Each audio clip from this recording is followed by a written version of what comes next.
न पदार्थ देने की बातें नहीं करता है भागवत। तो हमें पारलौकिक व्यवस्थाओं को सुलभ कराता है भागवत।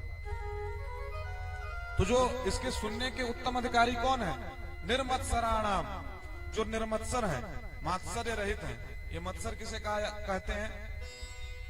देखिए, एक तो होता है बाहर का मच्छर, एक होता है भीतर का मच्छर। तो भीतर के मच्छर को ही मत्सर कहते हैं। बाहर वाला मच्छर तो काट करके उड़ जाता है, पर भीतर वाला मच्छर दिन रात काटता रहता है।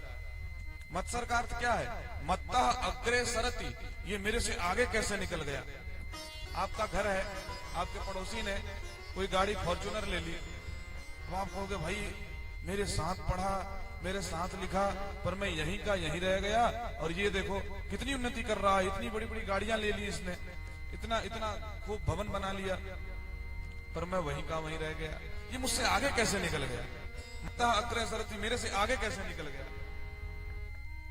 तो ये हमारे हृदय का मच्छर है। जब ये निर्मत्सर हमारे हृदय से निकल जाएगा, जब ये मच्छर काटना बंद कर दे भीतर से, तब समझ जाइए हमारा हृदय निर्मत्सर हो गया, मात्सर्य रहित हो गया। तब हम श्रीमद् भागवत को श्रवण करने के उत्तम अधिकारी पात्र बनेंगे। और केवल इतना ही नहीं, तापत्र योन्मूलनम, श्रीमद् भागवत के श्रवण करने से तीनों ताप समाप्त हो जाते हैं।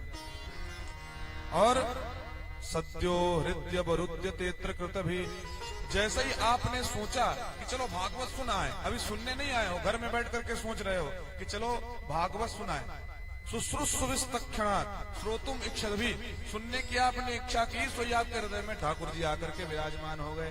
ये मैं नहीं कह रहा हूं, ये भागवत में लिखा हुआ है। शुश्रूषुविस्तक्षणात् श्रोतुम इच्छद भी, सुनने की इच्छा हुई तो समझ लो कि ठाकुर जी आकर के विराजमान हो गए हैं। ये मेरी मति नहीं कह रही है कि भागवत सुन लो, ये ठाकुर जी मुझे प्रेरित कर रहे हैं कि मैं जाकर के भागवत सुनूं। क्योंकि मति, जो हमारी मति है, हमारी श्रीमती है,